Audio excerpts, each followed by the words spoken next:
Okay, we are live. Jane? Okay, so good evening, everybody, and welcome to our Community Board 10 Traffic and Transportation Committee meeting. Again, it's Wednesday, April 28th, 2021, and tonight on our agenda, we have two items. The first being the DOT proposal for peak hour lane removal on Fort Hamilton Parkway from 76th to 78th Streets. And we are delighted to welcome back our friend from DOT, Leroy Branch. So Leroy, welcome. And if you could please go ahead with our presentation. All right. Well, thank you very much for being here this evening and allowing me to come in and present this particular proposal. We all should be outside actually enjoying this most beautiful day because it's going to rain tomorrow. So, Yes. But I always love coming to CB10 and talking with you guys. So if you would allow me to share my screen. Yes, you can. I've given you share screen ability. There we go. I'm assuming everyone can see that. Yes. So we had been getting complaints from the community and the neighbors in regards to congestion, particularly along this route right here, and paying close attention to 76th Street, because as cars turn onto Fort Hamilton Parkway, there's a number of cars that gets caught up in the intersection, a lot of backups, a lot of horn honking. So we were asked to see if there's something that we can do from an engineering point of view to help with this situation. At first, there wasn't too much we could do. And we had brought that back to Josephine, the district manager, as well as Councilmember Brandon's office. And he said, let's have a site visit. So we had a site visit out there. We looked at it on several ways, and we came up with what's happening is people are not paying attention to the light, to be quite honest with you. What happens is the light starts to turn yellow and people rush into the intersection so they don't want to be left behind. As New Yorkers, we all know we're always in a rush and we don't want anybody to get in front of us. So what happens is in this intersection, there are many cars that get caught in the intersection, and cars will not be able to go through because of blocking the intersection, blocking the crosswalk. So people got to walk around cars, causing a dangerous situation. They have to walk into the street. So one of the things that we came up with was allowing for more cars to be able to make the turn and queue up before the next light, which I believe is on, what is that, 78th Street. Right. So the only way to do that, because this was happening mainly during rush hour times, the only way to do that would be to put in a rush hour lane. Now, normally our rush hour lanes would go from 7 a.m. to 10 a.m. and 4 p.m. to 7 p.m. But because of the schools in the area, yes, it was asked that if we can start it at 3 p.m. to make it safer for the students and their families walking back and forth from school. So what we decided to do is add a rush hour lane, which is from 76th Street to 77th Street along the park side. And it would go from 7 a.m. to 10 a.m. and 3 p.m. to 7 p.m. And by doing this, we feel that more cars will be able to turn, so you'll have less cars stopping in the intersection. Will this stop all the congestion? We won't know until we actually implement it. We will definitely keep looking at it. And if I know Josephine, she will let me know if it doesn't work. And then we would have to try to do something else. But at the present moment, the way we see it working is by adding this this rush hour lane. I mean, that's it in a nutshell. There's really nothing else we were doing there. As you all know, we don't utilize block the box anymore. I know that was one of the things that was asked if we could put block the box there, but we don't utilize that any longer in DOT because we find that, first of all, people don't respect it. Excuse me? No, I'm sorry. Okay, I'm sorry, I was Doris. just Okay. coughing. I was just coughing. All right. No, I was coughing and having an editorial comment. Right. No, But that's it was mostly okay. a That's cough. okay. It was mostly a All cough. right. A lot of people don't respect it anyway. And in order for it to be effective, you would literally have to have a police officer stationed there to actually issue violations for it. So we tend not to use that any longer. So the only thing that we had at our disposal at this time would be this rush hour lane. So that, I mean, that's it in a nutshell. I'm open for questions or anything of that nature. And we're looking to implement it as quickly as you guys can hopefully approve it. Okay, so maybe we'll stop the share so we could see if there are any questions. Okay.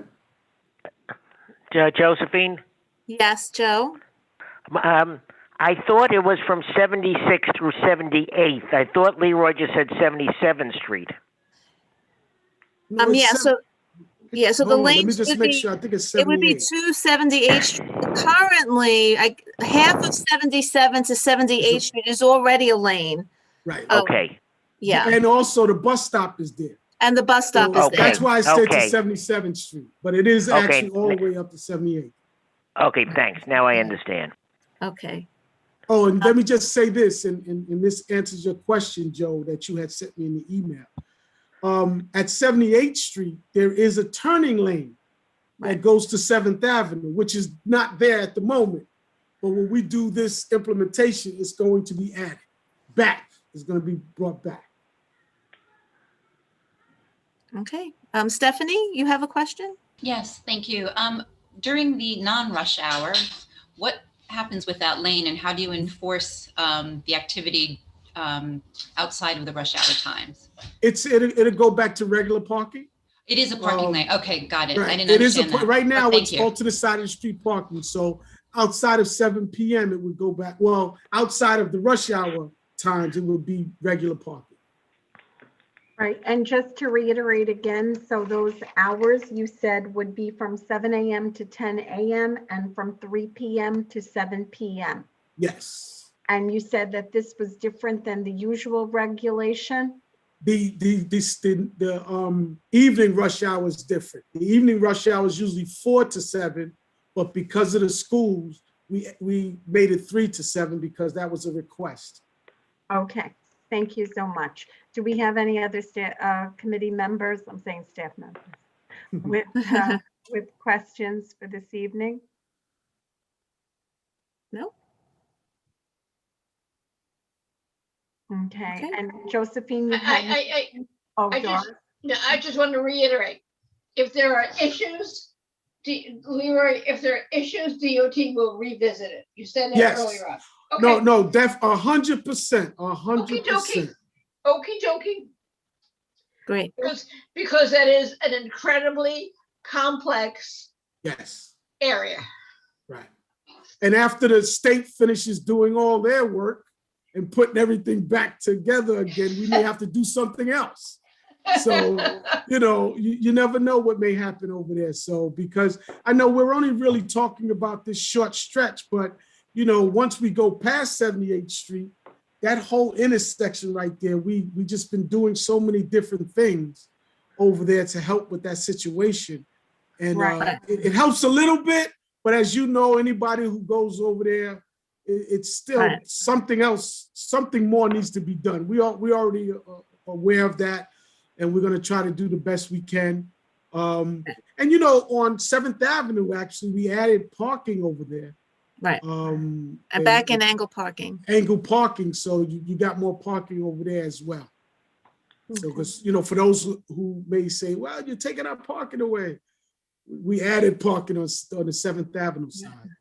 We did do a public notice, and like I said, residents who live on 76th Street and along Fort Hamilton Parkway have been asking for relief from this, congestion. And, many feel that it's worth a try, that I've spoken to. So we shall see. But we do need a recommendation, Jane. I think Michael had his hand up. Oh, sorry, Yeah. Michael. I'm curious, what is the, what is the measure if this is working out or not? Is it just going to be based on residents' complaints if we're still getting complaints about the roadway there? Or? Right. Well, for us, the measurement is, are cars still in the intersection? Are they still blocking the crosswalk? Are they still in the intersection? And the only way we would figure that out is with a time-lapse camera. So Okay. if Josephine came to me and said to me, "Hey, Leroy, it's not working. The same thing keeps happening over and over again," then I will ask our guys to put a time-lapse camera out there. We will see what they're doing, and then we will go from there. Okay. Yeah, and we're in regular touch. The residents in that area are very active. A number of years ago, when safety and pedestrian safety efforts were made, the left turn on Bay Ridge Parkway at Fort Hamilton Parkway was banned because there were 2 fatalities at that intersection. It's a number of years ago. And it's helped because there's a lot of turning movement on Bay Ridge Parkway at Fort Hamilton Parkway. So a lot of that traffic to make that left going southbound toward the VZ Bridge is turning on 76th Street. So that's why there's a lot more traffic on 76th Street as a result. Josephine, you had mentioned that there were some residents that wanted to speak. They're not here, but Yeah. so they're not here, but they did ask for the link. I did get some positive feedback emails from residents in the area. One suggested looking at 7th Avenue, making that a 2-way street, reversing another street, which I think I'm going to share that with DOT because I think some of the issues in his email we had already looked at and determined not feasible. But, the feedback I received was positive. Let's give this a try. Okay. All right, so then we need a motion. Rocky has his hand up. Oh, I'm sorry. Oh, Rocky had his hand up. I'm sorry to interrupt, but I actually live on that block. Okay. So I had a little question. Is it possible during these hours that 3-way light that's roughly on 78th Street, that's that massive intersection? Mhm. During these very heavy traffic times, is there a way that possibly that the light can be set where it's less time as a red light on that Fort Hamilton Parkway to let the cars flow to the Verrazano Bridge quicker? Well, we tried that already. And what happens is it backs up on the highway. So a short answer is we tried it and it didn't work without this. And I don't think it's going to work with it because what winds up happening is you have so many cars backed up on a highway. Now the highway's backed up. And then everybody don't want to stay on that line. So when it comes to the light, they will try to beat the light, which makes it even more dangerous for pedestrians. They do it all the time, I'm aware of that. Right. So 3 cars. thank you for that suggestion, but we did try that. Did I see Joe I thought I saw his phone image light up. Joe, were you trying to say something? No, I'm good. Okay, Doris, did you I have a comment. Having been a former chair of T&T, and this area was the first area I dealt with as chair of T&T. And it is an incredibly difficult area. And the fact that DOT is saying, we need to adjust this, but if it doesn't work, we will revisit it. I would say this is a good proposal. Thank you. Because Nothing's going to it be. isn't often that DOT said, if it doesn't work, we'll look at it again. They Right. usually say, we did it, you're done. Right. No, Well, but this one, it's. Doris taught you, Leroy. Thank you, Doris. Well, Leroy taught me. We Now, worked there. this one has nothing to do with concrete or building, so it's just a matter of putting up a sign. So if it doesn't work, we can just take down the sign. So it's not really a big deal for us. This in terms of implementation. But the fact that DOT is saying they're willing to revisit Yes, it is yes. incredibly important. You don't do that often, Leroy. We don't do it at all most of the time. But we see, we definitely see that this is just, it's a very complicated area. And so it's not going to be an easy fix. So we're definitely going to have to continue. Even if this is working, it's not going to solve everybody's problem. Right. So even if this is working, we still may have to add something else behind it. So let's take a look at this. Let's see how it works. It may help a little bit. We think it will. And then we'll go from there. I have to say that I take that exit all the time, and that whole surrounding area. I make the turn on 7, and I come down. I use 76th Street as a shortcut to avoid 75th Street. The improvement on the highway exit is remarkable. It is. So even though it's backed up, it is remarkable. I will tell you that my significant other was in a car accident and seriously hurt on 75th Street, where he was going straight, and a car turned on that Fort Hamilton. And every time we pass that intersection and see the turn banned, we say thank you, because he was really injured seriously on that. So so it's been a treacherous, that whole area has been kind of difficult. And every time I have to go through it, I know that I think about it. So any improvement, any effort is really important, and thank you. For sure, definitely. Okay, so we have an area that has been requested by residents and board members and has come up on our board discussion for many years, that is still in need of reflection and improvement. And the data has forced us to look at how we can alleviate the crowding with the turning off of 76th Street. And so this is our proposal from DOT to to try this, as we've said, and to see if it can help by putting in this peak hour lane removal on Fort Hamilton Parkway from 76th to 78th Street, noting that the bus stop does take up part of 78th Street, but it would be up until that bus stop. Okay, so that's what we have on the floor right now. So do we have a second? Doris, is that a second? Oh, I support the motion. Yeah. Okay. Only because DOT agreed to revisit it if it doesn't work. Okay. Okay. Well, So I'm gonna have to stick to that, huh, Doris? You bet. I know where you live, Leroy. So I do have the polling feature for board members only, who could vote on the motion. You mean I In can't favor. vote, Josephine? You cannot vote. Now, Joe, how are you voting? In favor. Okay. All right. So we have 9 members in attendance, and it's unanimous. Thank you. Okay. Okay. Thank you, Leroy. As always, I love coming to CB10, and I look forward to seeing you guys again. Great. Thank Thanks, you, Leroy. Thank you so Take much. care. Everybody, Thank have a good you. evening. Good evening. All right. Thank you again. And now we come to our second item on our agenda is a street naming request for Ralph Marine Market Shiano's Corner, southwest corner of 92nd Street and 3rd Avenue. And we have the Shiano family here with us this evening. Welcome. Well, thank you so much. And that was very interesting, that last meeting, I have to say. Living on that block is a nightmare. So thank you.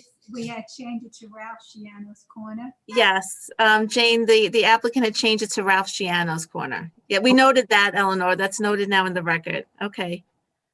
And this is the, I just want to make sure we are correct. The southwest corner of 92nd Street at 3rd Avenue.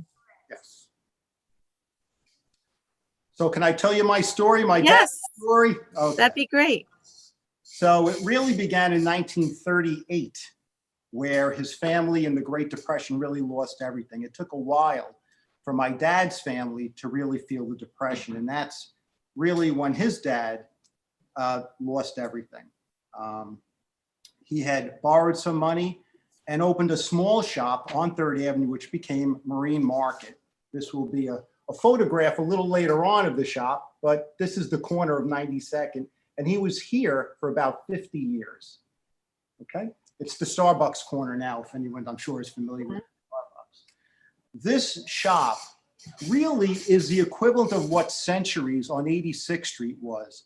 Marine Market to 3rd Avenue was of the same thing. It was really a hub of the avenue for many, many, many years. It has been on 3rd Avenue for 61 years. It was there till the year 2000 when my dad's health was just declining so much that he just couldn't do it anymore. But it was really a place that encompassed our neighborhood. When I think of Marine Market, it really brought young people together. It brought old people together. It was a shop where the community would interact. In my dad's store, you were served. If you walked in for your produce, you didn't go grabbing your apples and your cantaloupes. Someone served you. And you had an interaction with somebody. And this created a bond over years with the community. And it just grew and grew and grew.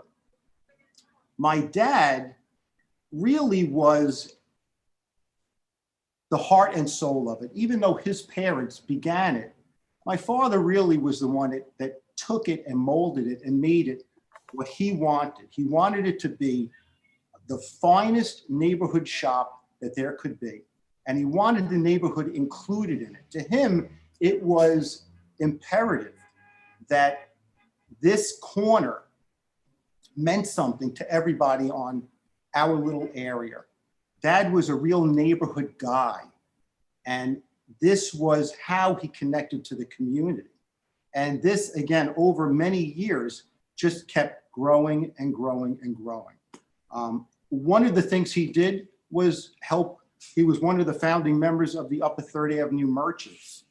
And again, incorporating and putting the community together. He was very involved. He grew up during the Depression and he was hungry. And he was very compassionate to people who were hungry, who people did not have money, the people who were not doing well. And my father always had a very soft spot for this. I remember working in his shop and witnessing someone stealing some food. And I ran to my dad. I said, Dad, this woman is stealing. I brought him over to her. And he handled it in a way that shocked me. He told the lady, please just Teresa Colombo. take and leave, take and leave. So she left and I go to my father, I said, why did you do that? Why didn't you do something here? Why did you not call the police? And he said, you know, Rocky, he goes, you don't know what this person is going through. You know, we all have in our lives times that things don't go well. And think of how bad things must be if this woman is stealing food. He goes, and that's just the way it is. He goes, so I'm not gonna do anything with that. Let it be. It took me a while to understand that, but you know, it was the 1970s, maybe the 80s. Things were not as socially aware back then, but it was something that I never forgot, and I carried it with me forever. He also gave to the community all the time. He would have me go to the Sisters of Visitation with boxes of food, to the GEC with boxes of food. I remember one time we had a tragedy at the firehouse up on 92nd Street. We sent boxes of food to them. My dad was constantly sending me out on his little delivery truck with food to send it to people just to make them feel a little bit better and say, hey, you know, we're here and it's okay and you're not alone. And there are countless instances. I could go on, you know, it's years of my dad that I could go on about this. I don't want to get too much about it, but his compassion to people was like nothing I had ever seen before or since. And it was the connection to the community that did this. I have a photo that I just have to show you that I think is so endearing. This is a photo of two women who were my dad's customers for about 40 years. It was Valentine's Day, and they're wearing little hearts saying, "Ralph, be my Valentine." And they were walking in front of my dad's store with this. And they adored my dad. They were all married, you know, it was for fun, but this is the kind of connection he was making in the community that people thought of him. They realized his kindness and the things that he did and his caring. And it's something that I'll cherish forever. I actually took this photo, so I remember it back then.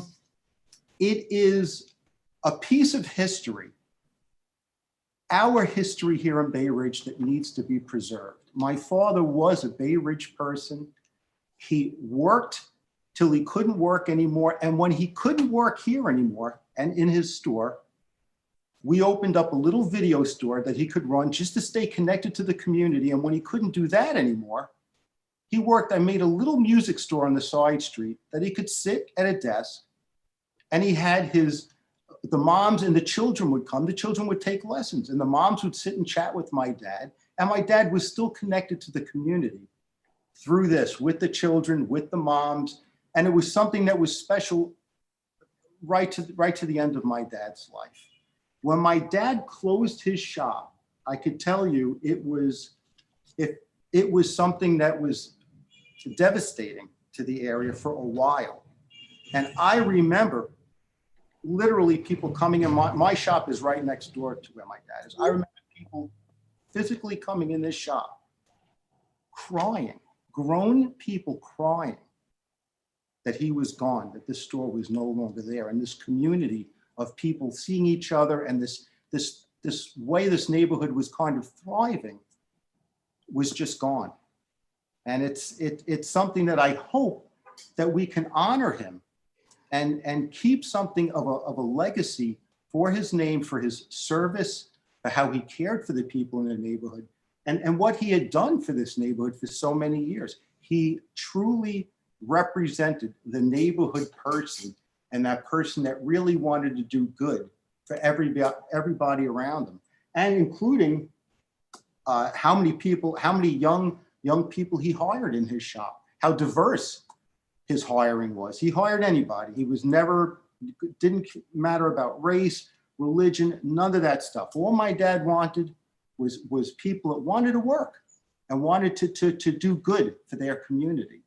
And this is why we're pretty much asking for the street naming. We think it would be very appropriate. And this particular corner is what he loved. He was happy to be here. He didn't want to go anywhere else. He was a Bay Ridge person. He didn't want to travel. He was happy here. That's it. And you have to tell them about the seniors in the snow. When we had some blizzards, I could tell you my dad had such concern for some of his customers. When we could not get our delivery trucks out, he would send me out with bags with another helper, and we would walk. I remembered walking down 92nd Street to Shore Road. We must have had a 3-foot blizzard. I remembered we could barely even walk. My dad would not let anybody be without food. He was so concerned, and we would make those deliveries. I remembered literally climbing over the mountain of snow as a kid to make this delivery. And that was his dedication to make sure that nobody was hungry and that everybody was fed and that he could take care of the people that counted so much on him. Does anyone have any questions for me? Or, you know, I could talk for hours about that. I could talk about the Marine Market. I want to say something. I just know that when Marine Market was there, I never worried if I had to get quality produce. When Thanksgiving rolled around and you couldn't get artichokes anywhere, you could get them at Marine Market. When you wanted the one perfect persimmon, you could get it at Marine Market. When you wanted whatever that special fruit was, you knew you could get it there. So I never worried if I had a special occasion. I knew I could get my good fruit there. My mother said, only go there. That's it. And I didn't live near there. I lived further down, and I was kind of new to the neighborhood, but I soon learned that was where to get your good stuff. He was very, very proud of what he did. And he personally went to that market at 4 o'clock in the morning. And I did it many years with him. I did it from the age of 7. You know, when I was a kid, I used to go with him to that market, and he would, his whole career, hand-picked. This was before foodies was in, you know. Before. Way ahead of everybody. He was a gourmet shop way before that was a thing to do. And I even have a little photo. You could see it a little, maybe in the corner of this sign here. It says it's not self-service. Someone is going to come, someone is going to take care of you and listen to you, and you're going to tell them what you want. And that's the way he handled the customers, with such respect that everybody was important to him. Everybody. That's it. If you walked in his shop, you were king or you were queen. And it's something that you don't see a whole lot anymore. You don't see that kind of passion, dynamic, and you just don't see it. You just don't see too much of that anymore. That's Well, would you very like to true. add a little something? Yes, Or I don't want to would. just, I'm going to move a little bit and let my mother. Fine, Please. it's fine. I mean, I'm sure as you read the letters that we submitted, you've had customers tell you about how Ralph taught them how to cut a pineapple, or how he gave them a recipe. And they were so excited about it, because in the middle, they had this personal attention. As a matter of fact, he loved the slogan that he made up, Marine Market, the home of pampered produce. And I said, no, you should also say pampered customers, because then he would also come to your car and deliver the order. But one thing that really got me, we talk about young people working at the Marine Market. We got this letter from Bruce. He talks about how age 13, in 1959, he really wanted a job. So he went with his mother walking along the avenue, and they stopped at the different stores. On his first visit to Marine Market, he encountered Ralph's mom, and she was tough. She was a tough lady. And she thought he was too young and too small to work in the market. But Ralph saw something in him, he said, and he told him, come back when you get working papers. So he did come back and get his work. He got his working papers and he came back, and Ralph started him off very slowly with small chores in the store. Well, he worked his way up to doing other things in the store and delivering orders. In those days, they delivered orders with a push cart. Some of you may be too young to remember a push cart, but that's how this boy had to deliver orders. We're talking about how times don't change. And then he said he waited on customers. And he talked about how he would get a brown paper bag and write down all the prices of the items, and how he could add those long columns of numbers without an adding machine. He said that was quite an experience for him. And then he talked about how he met this very nice young girl, and how he had no plans to go to college after high school. So he went and Ralph encouraged him to take the civil service exam, which he did take. And it was on a Saturday. Now, Bruce worked on a Saturday, and it was a very busy time. Ralph gave him off. And he passed the civil service exam. He became a police officer for 32 years. And he said, and I'm going to quote what he said, because he says it better than I can. He said, I can say with absolute certainty that my lessons learned at the Marine Market, the importance of customer interaction and the skills of negotiation, guided me well, and it aided my career advancement more than once. And then there was another letter from Richard Zaloom, Dr. Zaloom's brother, how it helped him too, and how now he loves to go shopping because Ralph taught him how to pick good fruit and vegetables and what to look out for and how to handle things, how to treat customers. These were such valuable lessons that it brought them to their adulthood, and they're teaching their children these lessons too. So that's what I wanted to add. Now, if you have any questions, I'd be happy to answer them.